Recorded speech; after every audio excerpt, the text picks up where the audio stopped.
Hello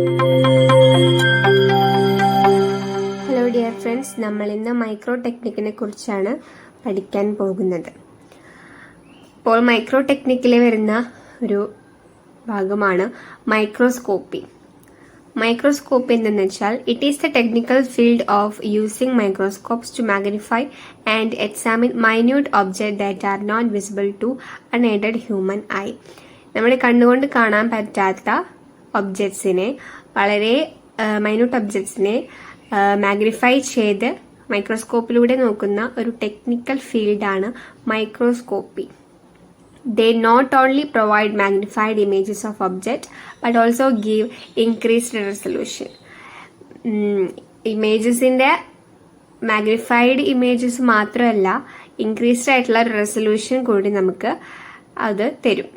Resolution is the ability to distinguish between two closely adjacent points or objects or separate entities rather than viewing them as a single unit. Resolution is the ability to distinguish between two closely adjacent points or objects as separate entities rather than viewing them as a single unit. ഇതാണ് microscopy എന്ന് പറയാനുള്ളത്. It's A technical ഫീൽഡാണ്. ഇനി വരുന്നതാണ് magnification. Magnification എന്ന് വെച്ചാൽ it refers to the degree at which the image of the object is enlarge. നമ്മൾ മൈക്രോസ്കോപ്പിലൂടെ നോക്കുമ്പോൾ ഏത് ഡിഗ്രിയിൽ വെച്ചിട്ടാണ് നമ്മുടെ ഒബ്ജക്റ്റ് വലുതായി തോന്നിക്കുന്നത്, ആ ഡിഗ്രി, അതിനെയാണ് നമ്മൾ മാഗ്നിഫിക്കേഷൻ എന്ന് പറയുക. അപ്പോൾ മാഗ്നിഫിക്കേഷൻ പവർ കണ്ടുപിടിക്കാൻ ഒരു ഇക്വേഷൻ ഉണ്ട്. Magnifying power is equal to size of the retinal image formed by the microscope divided by size of the retinal image formed by unaided I.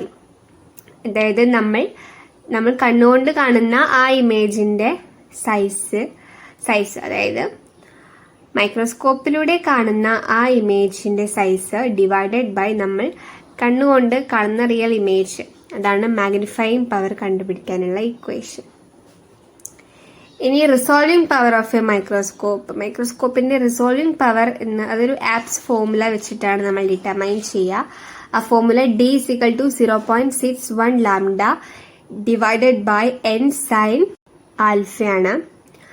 Where D എന്ന് വെച്ചാൽ the resolving power, lambda എന്ന് വെച്ചാൽ the wave length of the illuminating light, n എന്ന് വെച്ചാൽ refractive index of the medium in between the object and the objective lens, alpha എന്ന് വെച്ചാൽ half angle of the light cone that enters the objective lens after illuminating the object. n sin alpha എന്ന് വെച്ചാൽ the numerical aperture ആണ്. അതായത് 0.61 is a constant that represents the minimum difference in the definable constant. Since n sin alpha നമ്മൾ numerical aperture n എന്നും കൂടി എഴുതും, അതുകൊണ്ട് തന്നെ D is equal to 0.61 lambda divided by n sin alpha എന്നുള്ളത് D is equal to 0.61 lambda divided by n എന്നും കൂടി എഴുതാം. n എന്ന് വെച്ചാൽ is the light gathering capacity of a lens, അതായത് ന്യൂമറിക്കൽ അപ്പർച്ചർ. ഇനി നമ്മൾ ടൈപ്സ് ഓഫ് മൈക്രോസ്കോപ്സിനെ കുറിച്ചാണ് പറയാൻ പോകുന്നത്. ഒന്നാമത്തെ ലൈറ്റ് മൈക്രോസ്കോപ്പ്. ലൈറ്റ് മൈക്രോസ്കോപ്പ് എന്ന് വെച്ചാൽ the microscope in which the object is illuminated by visible light and magnified by an optical lens system. Simple ആയിട്ടുള്ള ഒരു മൈക്രോസ്കോപ്പിനെയാണ്. They are arranged either for transmitted illumination or for reflected illumination.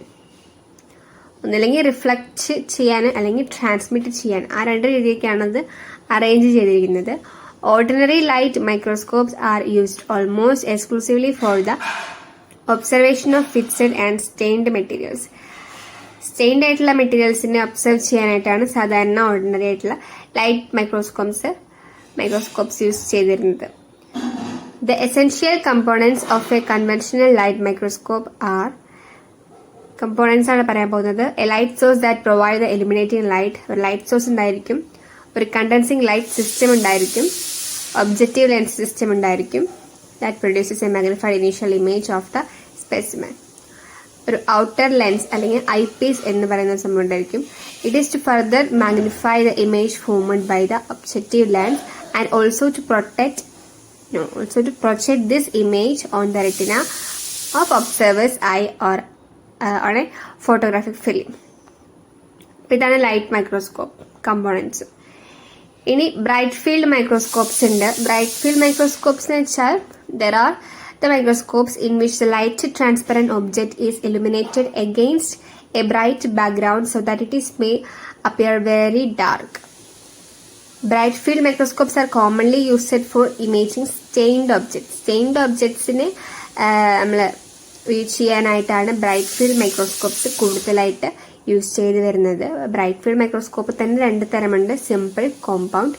Simple light microscope എന്തെന്ന് വെച്ചാൽ it is an optical device which distinguishes to extremely minute object that are less than apart when placed at a normal viewing distance of 25 centimeter. Extremely minute ആയിട്ടുള്ള ഒബ്ജക്ട്സിനെ നമ്മൾ view ചെയ്യാനായിട്ടാണ് നമ്മൾ simple light microscope use ചെയ്യുന്നത്.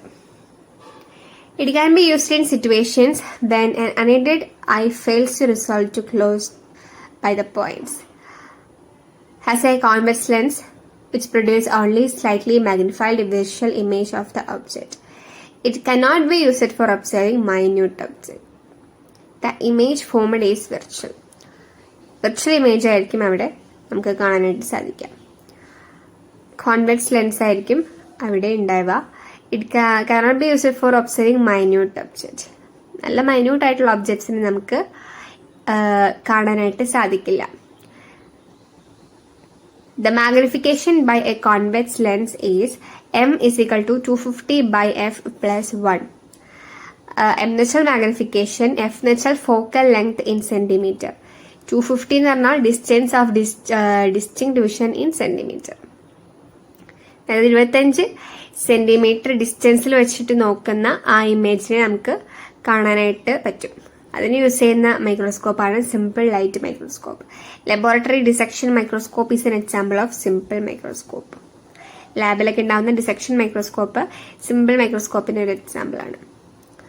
Dissection മൈക്രോസ്കോപ്പിന്റെ parts എന്ന് പറഞ്ഞാൽ base or foot ഉണ്ടായിരിക്കും, pillar ഉണ്ടായിരിക്കും, draw tube, stage or platform ഉണ്ടായിരിക്കും, stage clips, folded arm, convex lights, plano concave mirror, പിന്നെ റാക്ക്, പിനിയൻ ആൻഡ് അഡ്ജസ്റ്റ്മെന്റ്സ് ഒക്കെ ഉണ്ടായിരിക്കും.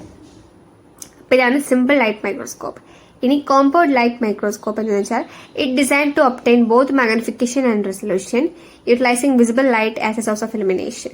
വിസിബിൾ ലൈറ്റ് യൂസ് ചെയ്തിട്ട് നമ്മൾ ഡിസൈൻ ചെയ്തിരിക്കുന്നതാണ്. ബോത്ത് മാഗ്നിഫിക്കേഷനും റെസൊല്യൂഷനും വേണ്ടിയിട്ട് യൂസ് ചെയ്യുന്നതാണ് നമ്മുടെ കോമ്പൗണ്ട് ലൈറ്റ് മൈക്രോസ്കോപ്പ്. അതിന്റെ പാർട്സ് എന്ന് വെച്ചാൽ സ്ട്രോങ് ബേസ് ഉണ്ടായിരിക്കും, പില്ലർ ഉണ്ടായിരിക്കും, ആം ഓർ ലിംബ് ഉണ്ടായിരിക്കും, ഇൻക്ലിനേഷൻ ജോയിന്റ് ഓർ സ്വിവൽ ഉണ്ടായിരിക്കും, ഒരു ബോഡി ട്യൂബ് ഉണ്ടായിരിക്കും, നോസ് പീസ് ഉണ്ടായിരിക്കും, substage, iris diaphragm, stage clips, stage or platform, draw tube, coarse adjustment, fine adjustment, ഇതൊക്കെയാണ് parts.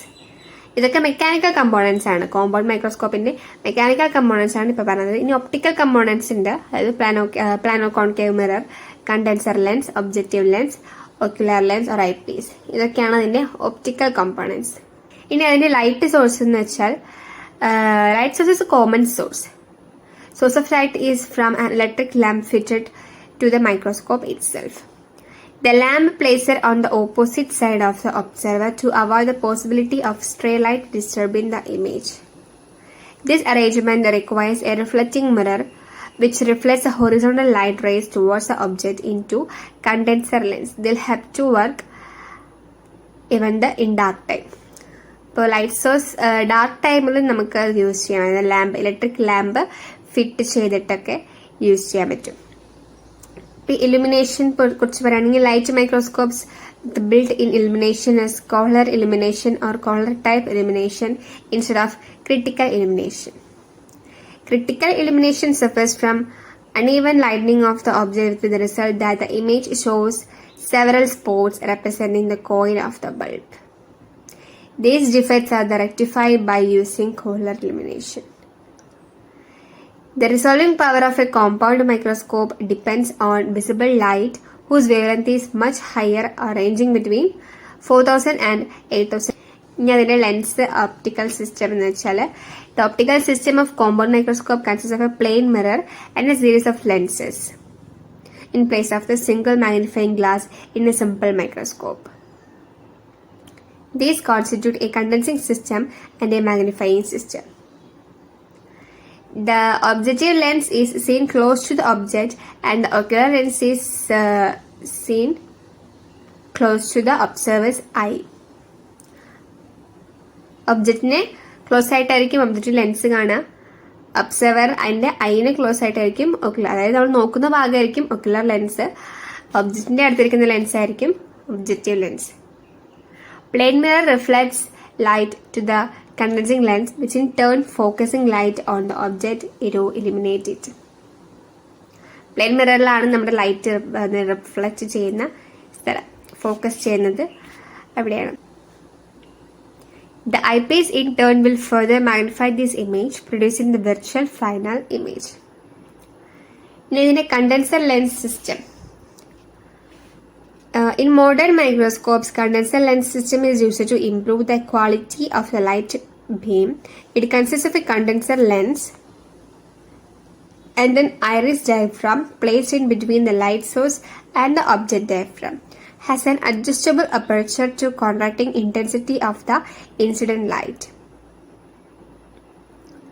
The condenser lens collects the illuminating light and focuses it on the object. It has an ray in magnification and image formation. The intensity of light and the resolving power can be adjusted by appropriate moving the condenser up or down, or by adjusting the aperture of the diaphragm. If the aperture of the diaphragm is reduced, the amount of the oblique rays reaching the object gets reduced and the contrast of the image apparently increases. Objectives നോക്കുകയാണെങ്കിൽ there are 4 or 5 different objectives of different magnification, generally of the range 10x, 40x, 100x എന്നൊക്കെ ടൈപ്പിൽ ഉണ്ട്. The objective is the most important lens of the microscope for producing a clear image of high resolution. അല്ല, high റെസൊല്യൂഷനിൽ ഒരു clear image കിട്ടാനായിട്ട് ഏറ്റവും കൂടുതൽ സഹായിക്കുന്ന ഒരു സംഭവമാണ് objective lens. It gathers the light coming from the different parts or point of the specimen. It reconstitutes the light coming from the different parts of the specimen into corresponding points in the image, often called anti-points. ഇനി ഒക്യുലർ അഥവാ eyepiece lens. It fits into the upper end of the body tube, farthest from the specimen. It is held in position by a shoulder, which keeps it from falling into the tube. The distance between the shoulder of the eyepiece and the shoulder of the objective represents the mechanical tube length. It is usually 160 mm ആയിരിക്കും ആ length ഉണ്ടാവുക. A monocular microscope consists of one ocular, while binocular microscope have 2 oculars of the same magnification. ഇനി body tube എന്ന് വെച്ചാൽ body tube is a part between the ocular and the nose piece. So the ocular lens and the nose piece are attached to its opposite ends. Its standard length is 160 mm. There are 3 types of body tube: monocular, binocular, and combined photobinocular. Monocular tube is used for viewing with one eye at a time. It is used in student's microscope. Where binocular tube is used for viewing with both the eyes simultaneously. It has the advantage of providing the viewer a 3-dimensional image and viewing comfort for prolonged periods. Binocular type microscope has an SN body tube with the prismatic eyepieces. Body tube can be moved up and down by rack and pinion arrangement for exactly focusing the objective lens. For this, there are 2 adjustment screws or knobs, namely the coarse adjustment knob and fine adjustment knob. നമുക്ക് ഈ body ട്യൂബിനെ arrangement നമുക്ക് മാറ്റാനായിട്ട് സാധിക്കും with the screws called coarse adjustment knob and fine adjustment knob. Image formation in a compound microscope. അത് 2 stages ആയിട്ടാണ് നമുക്ക് കാണാം. The first image is formed by the objective. It is real, inverted and magnified ആയിരിക്കും. The second image is formed by the ocular. അത് virtual ആയിരിക്കും. more magnified ആയിരിക്കും and erect with respect to the first image but inverted with respect to the original object. Original ഒബ്ജക്റ്റിൽ നിന്നും inverted ആയിട്ടായിരിക്കും കാണുന്നത് മാത്രം. It is a magnified second image which is observed by the eye. Thus magnification occurs at 2 stages during image formation. So the resolution is important and necessary. It alone is not sufficient for observation. For clear observation, the image must be bright enough. There should be accurate contrast and the magnification must match the resolving power of the observer's eye. Any further magnification would be of no additional advantage and hence it is termed empty magnification. It is therefore advisable to increase the total magnification by the objective rather than by ocular. Aberrations under the lens system of the microscope many have several inherent defects. ഡിഫക്ട്സിനെയാണ് നമ്മൾ aberrations പറയാം. Such aberrations cause defective image formation. Light മൈക്രോസ്കോപ്പിൽ 3 types of aberrations ഉണ്ട്. Spherical aberration, chromatic aberration, astigmatism. ഇതൊക്കെ defects ആണ്. Spherical aberration എന്ന് വെച്ചാൽ it is a curvature and distortion of the image. ഇതെപ്പോഴാണ് നടക്കുന്നത് വെച്ചാൽ the monochromatic light passes through a spherical mirror or lens. Due to the curvature of the lens, there is a difference in distance to the plane of image formation. The edges of a simple magnifying lens focus the image closer to the lens than the image formed by the central part of the lens. As a distance of focusing is different due to the curvature of the lens, the focusing points are at different levels for the peripheral region and the central region of the lens. This has an image bearing effect. This would cause defective causing. നമുക്ക് അതൊരു defect ആയിട്ട് പറയാം. ഇനിയുള്ളത് chromatic അഥവാ colour aberration എന്ന് വെച്ചാൽ it is appearance of colour in around the image due to light dispersion. ലൈറ്റിൻ്റെ dispersion കാരണം നമുക്ക് ആ ഇമേജിന് ചുറ്റും കളറായിട്ട് കാണാൻ പറ്റും. It results for variation in the wave length of the light rays. അപ്പോൾ അത് ലൈറ്റ് റേസിൻ്റെ വേവ് ലെങ്ത്തിന് അത് മാറ്റം ഉണ്ടാക്കും. The focal length of a length is different or different wave lengths of light rays. For example, for red light and blue light, the focal length of the lens are different.